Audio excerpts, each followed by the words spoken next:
After the nationwide protests that turned violent in some parts of the country and caused setbacks for many, efforts are ongoing at various levels of government to assess the damage done, compensate for losses incurred, also rebuild and restore public infrastructure vandalized during the violence.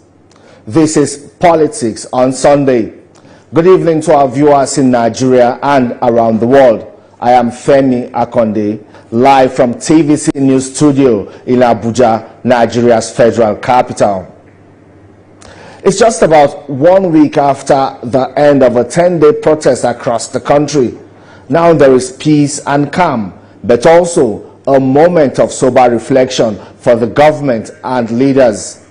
The event exposed the volatility of the people and how government will need to develop new and better strategies of governance. But there's also another angle to it. Some people say the protests were politically motivated, as it was not merely about hunger and hardship. Some people actually induced and influenced protesters to push for regime change in some states. Governments across northern states had to impose curfew as an extreme measure to contain a situation that escalated quickly. In Jigawa state, where there were incidents of destruction and looting of public and private properties, the governor insists it was politically motivated. But he says, despite the setback caused, his administration is committed to ensuring improvement in the welfare and well-being of the people, as it continues to implement more initiatives, interventions, and social safety net programs in line with the agenda for Greater Jigawa. Well, the executive governor of Jigawa State will be joining me shortly on the program to weigh in on this conversation, to tell us how Jigawa State is rebuilding and how he is leading the people and helping them heal after these violent protests. But I have joining me in the studio my colleague, senior political reporter Ademola Lawrence.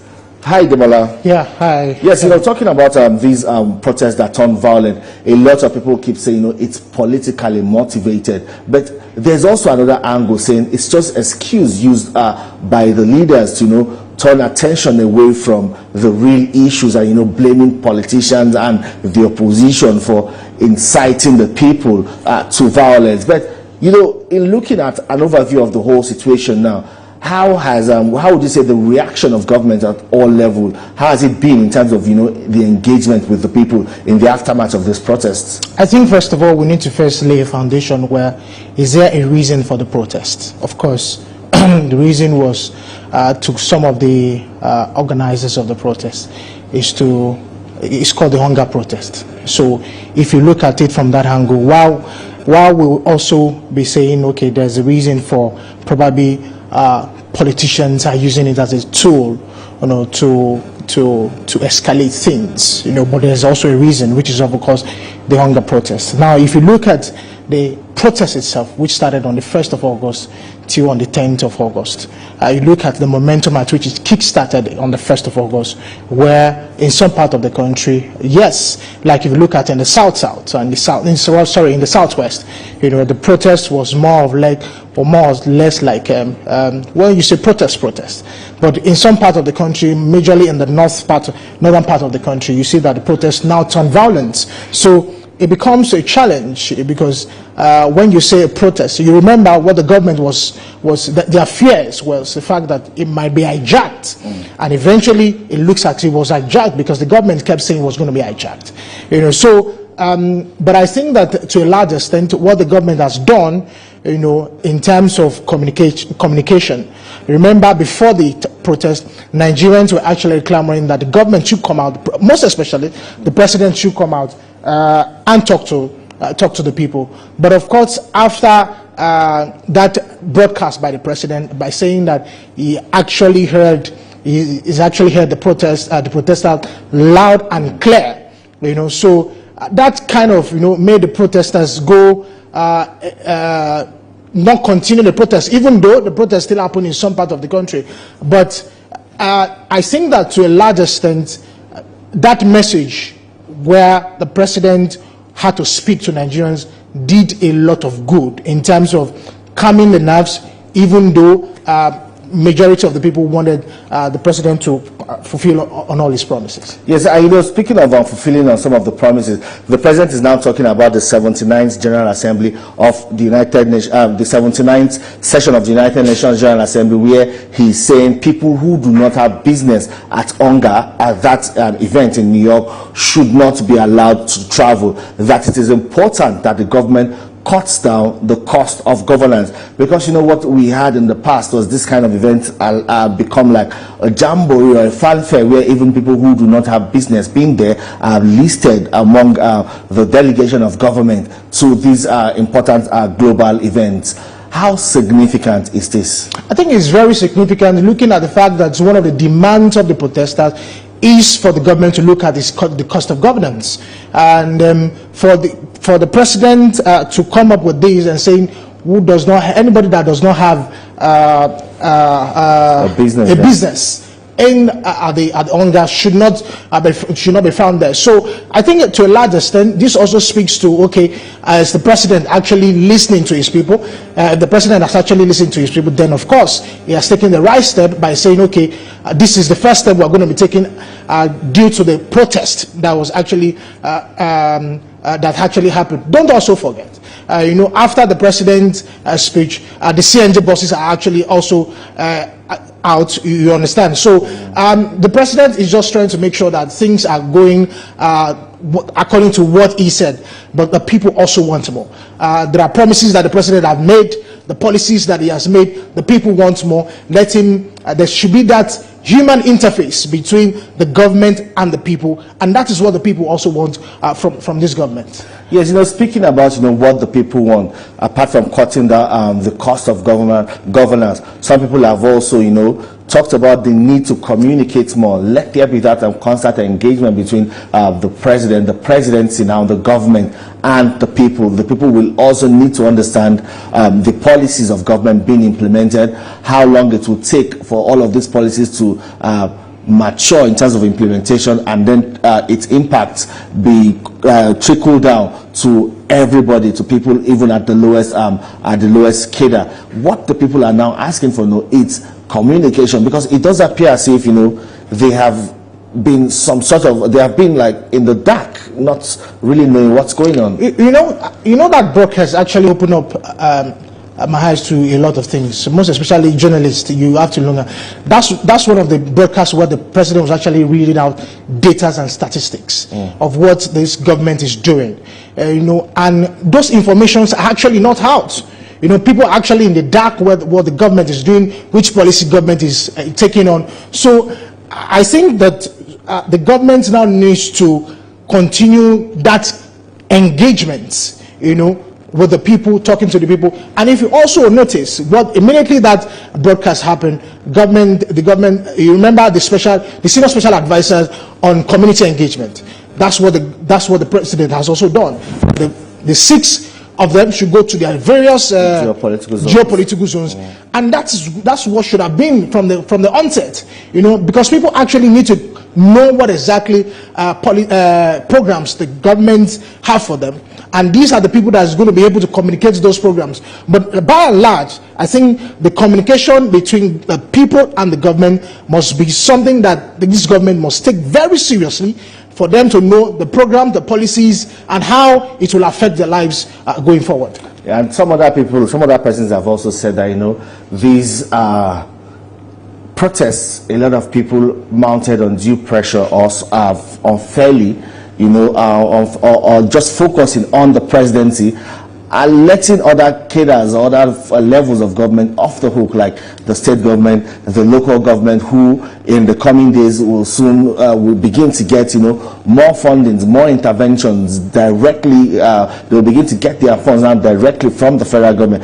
That attention should now be shifted to all of these levels of government to hold them accountable, so that the impact of governance will really be felt. But it appears as if the protesters all turned the spotlight on the presidency. As we know, he's the president, the buck stops at his table. But at what point do you think it's important that we begin to hold other levels of government accountable? I think, first of all, let's first look at it. The president says, well, during his campaign, I can remember vividly, don't pity me for taking this job.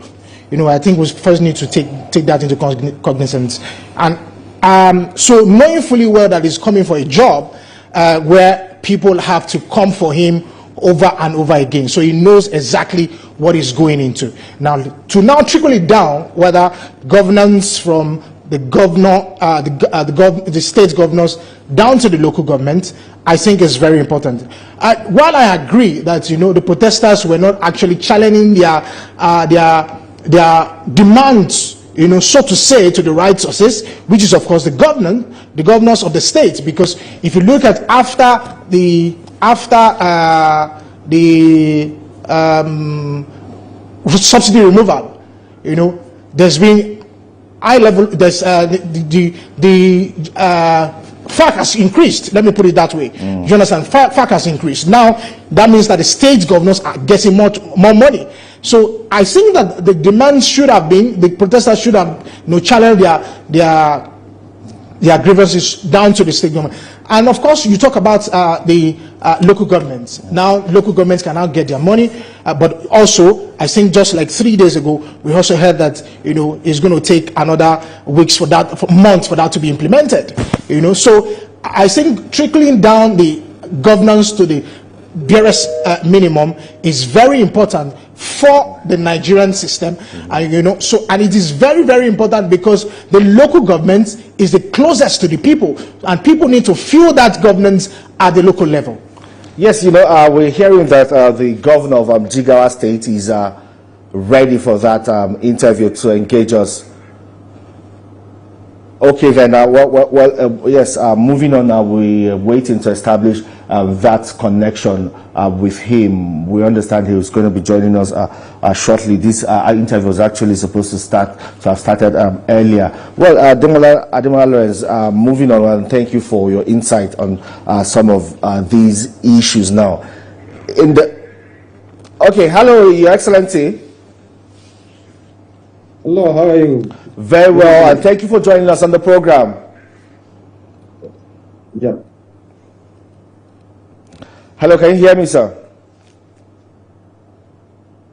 Yeah, I'm hearing you. Okay, thank you for joining us on the program. You know, we talked about the protests that turned violent in some parts of the country, and specifically in Jigawa State, you had to impose a curfew as an extreme measure to contain the violence. We also saw just on Friday, you know, you held a broadcast, you had a statewide broadcast where you talked about efforts by your administration to help the state rebuild after that devastating protest. But you also said that these protests were politically motivated. How so?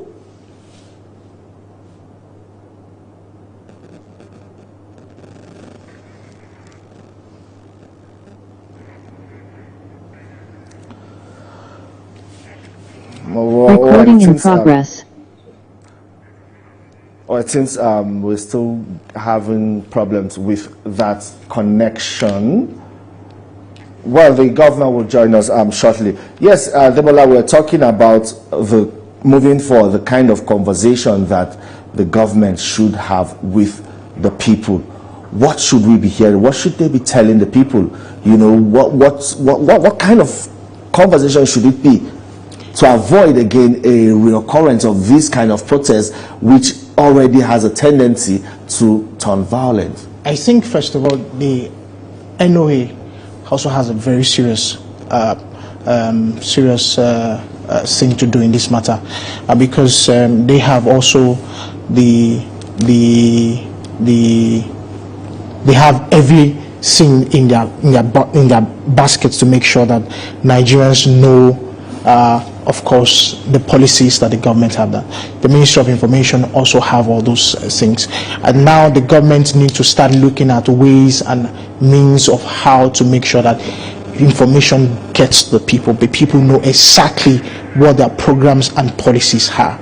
You know how they are able to, how those programs and policies will get down to the people. Okay, Jamala, please hold your thought. We understand Governor Umar Namadi has rejoined this conversation. Good evening, Governor Namadi. Good evening. How are you?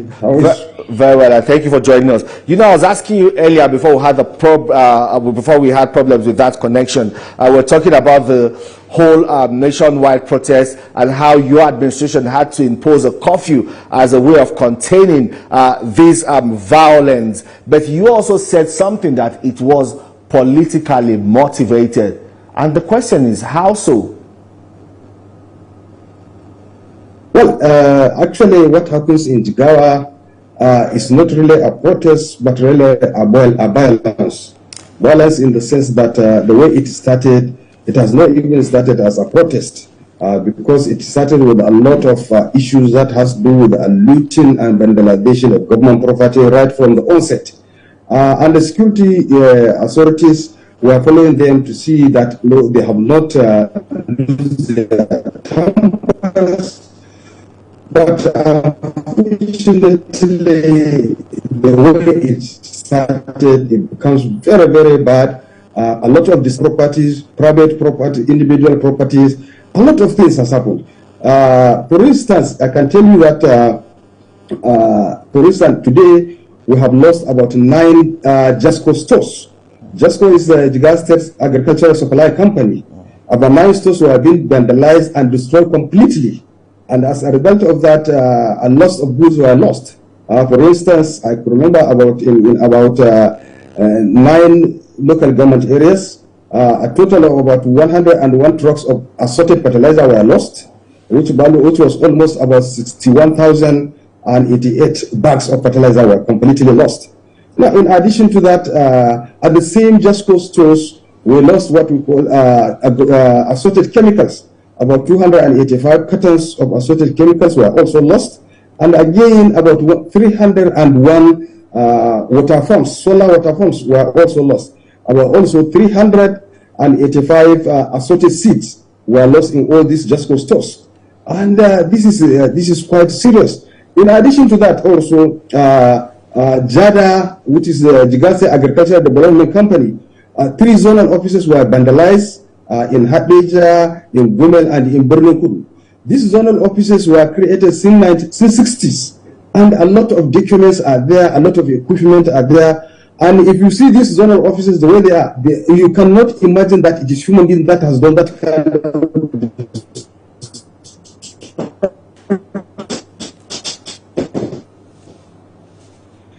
Not only the equipment, not only the furnitures, not only what of the building were completely brought down.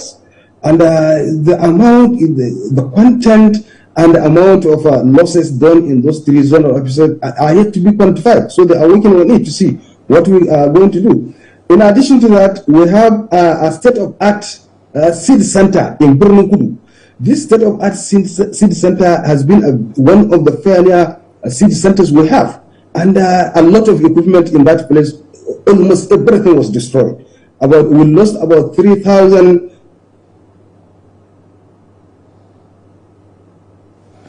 Well,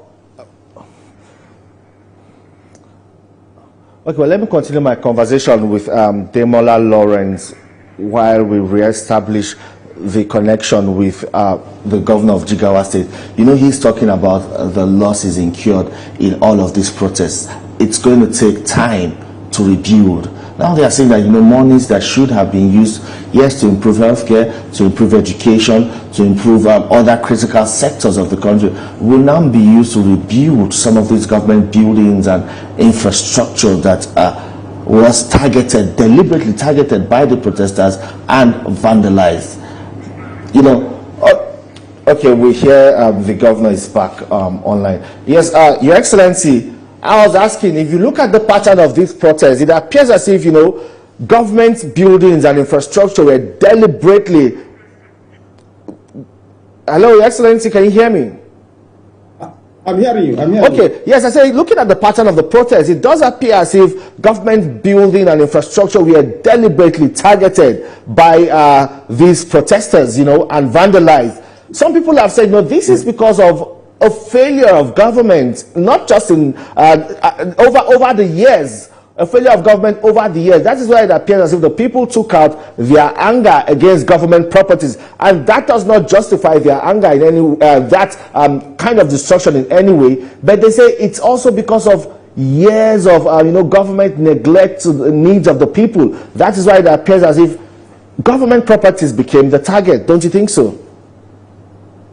Well, I don't think that is the real thing, because I'm sure in Jigawa State over the years, successive government has done their best to improve the life of the citizenry in terms of agriculture, in terms of empowerment, in terms of good roads, in terms of good drinking water. A lot of things has been done. But that, even if you said that as the reasons, is that a reason to justify destruction of government properties? Now, for instance, with all the target we have for agriculture in Jigawa State, now you have destroyed all the 9 JASCO stores, and you destroyed them, and about 61,000 bags of fertilizers were lost. And these are supposed to go to the people and then utilize them. And so, does that give you a justification that because government is not doing anything and you need to do this? You are taking us about several steps backward. So I don't think that should be a justification. Okay, then you are yet to quantify the losses incurred by the people. Jigawa State, the population of Jigawa State are predominantly, the people of Jigawa State are predominantly farmers, rural farmers. The dry season is coming. The government is supposed to provide fertilizers and also some farm inputs for farmers. Yes. How are you handling all of this, considering the losses and the looting of the fertilizer and other seedlings that were supposed to be distributed to farmers?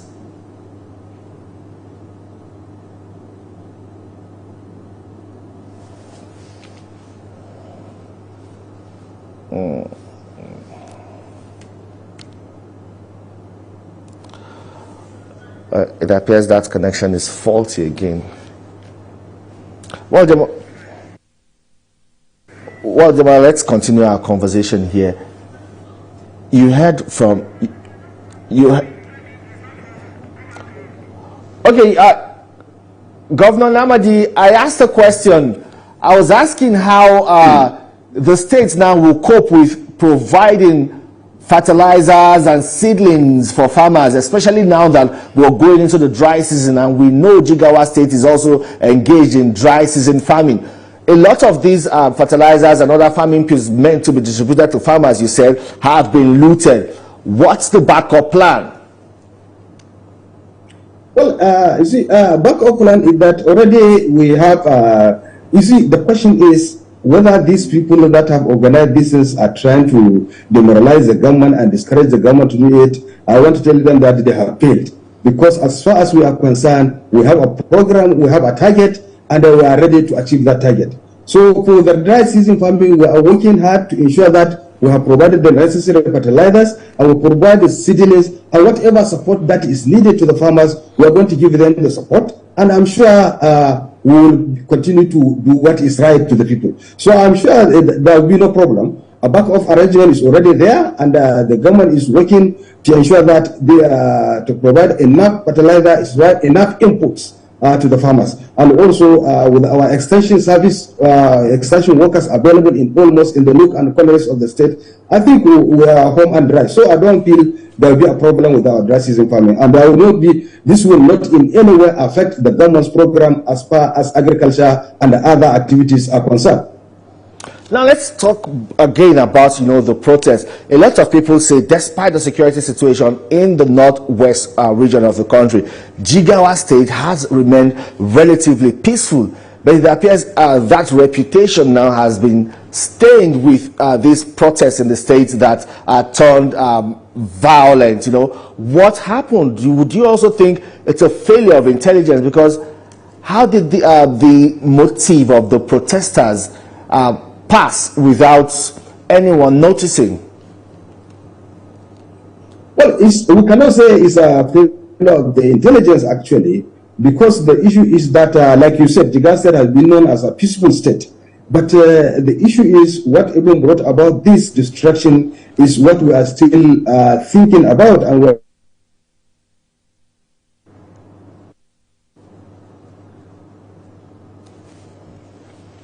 Oh dear.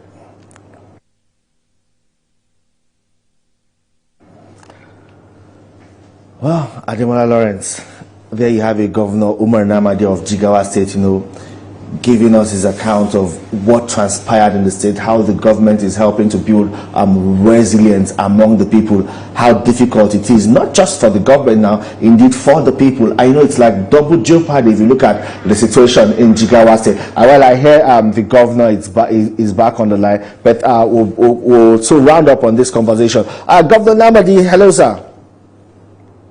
Yes, I'm hearing you. Yeah. Okay, sir. Let's talk about, continue with your line of thought before the network interrupted. We're talking about the whole situation. I was saying that the issue is not a failure of intelligence, but because Jigawa has been peaceful, and as a peaceful state, we know that things like this are not supposed to happen. And not only that, on top of that, about what the federal and the state government are doing, I don't think we expected this to happen in Jigawa.